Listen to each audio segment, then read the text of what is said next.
ہاتھی کی پہچان میں اختلاف کا واقعہ۔ ایک ملک میں ہاتھی کو کسی نے کبھی نہ دیکھا تھا۔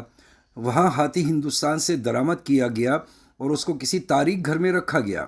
جہاں آنکھوں سے وہ ہاتھی نظر نہیں آتا تھا۔ تاریک گھر اور ہاتھی بھی سیاہ فام اور دیکھنے والوں کا ہجوم تھا۔ ہر شخص کو جب آنکھوں سے کچھ نہ دکھائی دیتا تو ہاتھ سے ٹٹول کر قیاس کرتا۔ جس شخص کے ہاتھ میں جو حصہ ہوتا وہ عقل سے اسی پر دلیل اور قیاس کرتا۔ چنانچہ جس شخص کے ہاتھ میں کان تھا اس نے کہا یہ تو بڑا سا پنکھا معلوم ہوتا ہے، اور جس شخص کا ہاتھ اس کی پشت پر تھا اس نے کہا یہ تو تخت کی طرح کوئی چیز ہے، اور جس شخص کا ہاتھ اس کے پاؤں پر تھا اس نے ٹٹول کر کہا نہیں، آپ لوگ غلط کہتے ہیں، یہ تو ستون کی طرح ہے۔ جس شخص کا ہاتھ اس کی سونڈ پر پڑا اس نے کہا یہ میری تحقیق میں پرنالے کی طرح ہے۔ خلاصہ یہ کہ تمام اہل عقل بہت زیادہ اختلافات میں مبتلا ہو گئے۔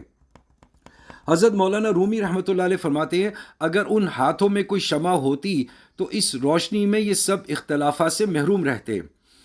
راقم الحروف سیدی و مرشدی حضرت مولانا حکیم اختر رحمۃ اللہ علیہ فرماتے ہیں کہ آج تمام کائنات میں اللہ کی ذات پاک، رسالت اور مقصد حیات انسانی اور قیامت کے بارے میں اختلاف ہے۔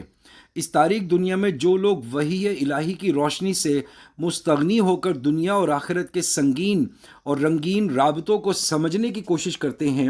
اور خالق اور مخلوق کے تعلقات کے حقوق اور حدود کی تعین صرف اپنی عقل سے کرنا چاہتے ہیں یا نبی کے علاوہ کسی شخص کی عقل سے فائدہ حاصل کرتے ہیں، تو ان سب کی مثال اسی طرح ہے جیسے قصہ مذکورہ میں ہے کہ کسی کو بھی حقیقت تک رسائی نہیں ہو سکی، کیونکہ یہ بات طے شدہ ہے کہ ایک نابینا خود راستہ طے کرے یا کسی دوسرے نابینا کی لاٹھی پکڑ کر چلے، دونوں صورتوں میں ہلاکت سے محرومی ہوگی۔ یہ راہ اور رہبر نابینا ہونے کی وجہ سے اگرچہ کتنی ہی اکثریت میں ہو مگر مجموعی طور پر نابینا ہی کہلائیں گے اور کسی کو منزل تک نہیں پہنچا سکتے۔ لہٰذا معلوم ہوا کہ اشیاء کی صحیح تحقیق کے لیے محض عقل کافی نہیں بلکہ روشنی بھی ضروری ہے، کیونکہ قصہ مذکورہ میں سب عقلاء ہی تھے، صرف روشنی نہ تھی، اس وجہ سے ہاتھی کو نہ پہچان سکے۔ مذکورہ بالا واقعے سے حاصل ہونے والا سبق۔ اس واقعے سے معلوم ہوتا ہے کہ مسلمانوں میں اتفاق پیدا کرنے اور ان کے آپس میں اختلافات کو ختم کرنے کے لیے ضروری ہے کہ وہ دل کا نور حاصل کریں،